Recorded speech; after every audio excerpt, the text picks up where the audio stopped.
إن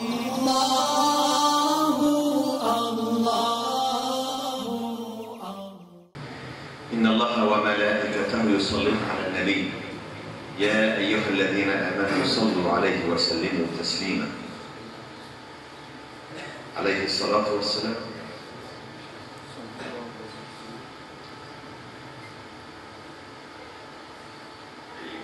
الحمد لله رب العالمين، والصلاة والسلام على أشرف المرسلين سيدنا محمد وعلى آله وأصحابه أجمعين.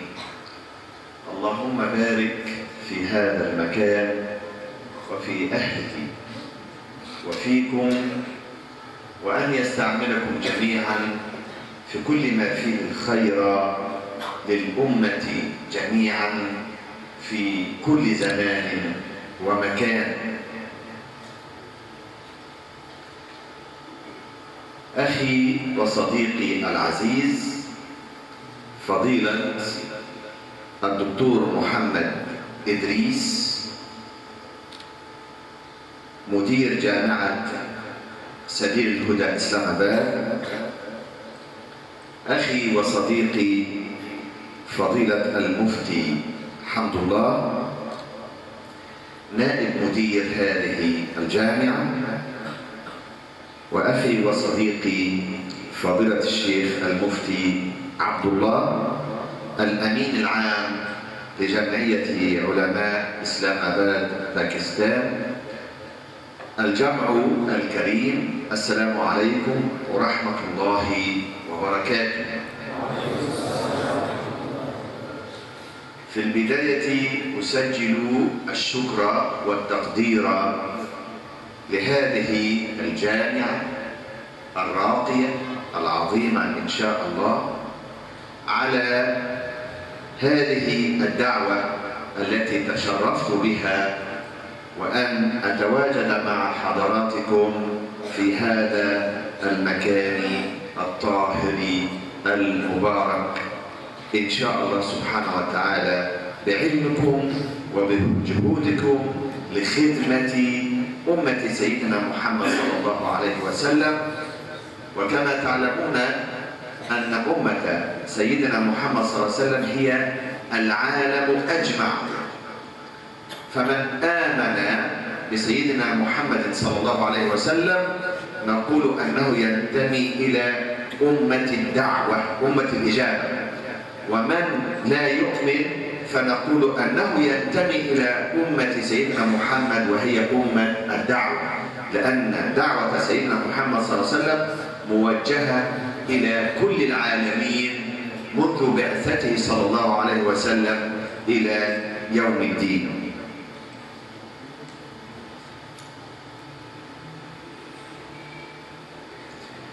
جامعة سبيل الهدى